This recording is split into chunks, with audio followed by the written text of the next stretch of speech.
দরবারে সন্ধ্যার সময় মোমবাতি জ্বলছে, আগরবাতির ধোঁয়া উঠছে।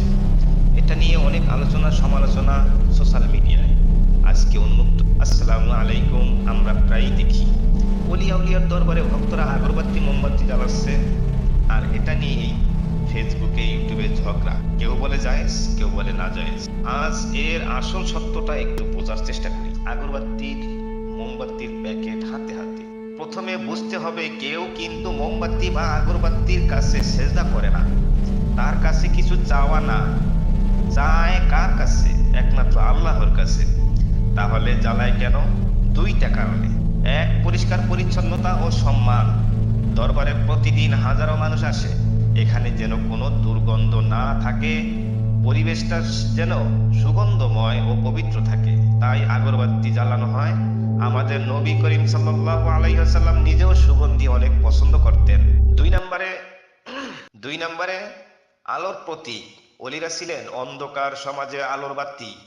তাদের দরবারে আলো জ্বালানোর মানে সেই আলোকে সম্মান করা, ভালোবাসা প্রকাশ করা, এর বেশি কিছু না। এবার আসি আলোচনা সমালোচনার কথাটাও কিন্তু ভুল না। সমালোচনা করা বলেন, যখন কেউ মনে করে মোমবাতি না জ্বালালে বাবা রাগ করবে, আমার মনের আশা পূরণ হবে না, তখন সেটা ভুল নিয়ত হয়ে যায়, কারণ দেওয়ার মালিক একমাত্র আল্লাহ। আবার অতিরিক্ত মোমবাতি জ্বালিয়ে দরবারে দেয়াল নষ্ট করা, লাখ টাকার মোম অপচয় করা, আগুন লাগার ঝুঁকি তৈরি করা, এটাও ইসলাম সমর্থন করে না। ইসলাম অপচয় পছন্দ করে না। সুন্দর পরিষ্কার দরবার একজন খাদেম ঝাড়ু দিচ্ছে, দেখা যায় অনেক সময় তাও সাথে সাথেই নষ্ট করে ফেলে। তাহলে সমাধান কি? সমাধান হলো নিয়ত ঠিক করা।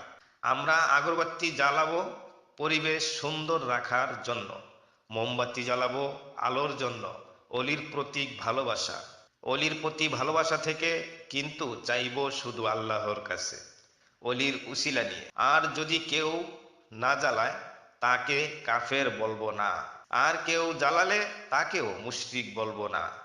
আসুন আমরা ঝগড়া না করে অলিদের দেখানো প্রেম, মানবতা ও আল্লাহর পথে চলি।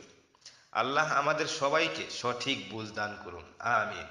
ভালো লাগলে ভিডিওটা শেয়ার করে সুন্দর একটা কমেন্ট করে সবসময় এই ধরনের ভিডিও পাওয়ার জন্য পেজটাকে ফলো দিয়ে রাখুন।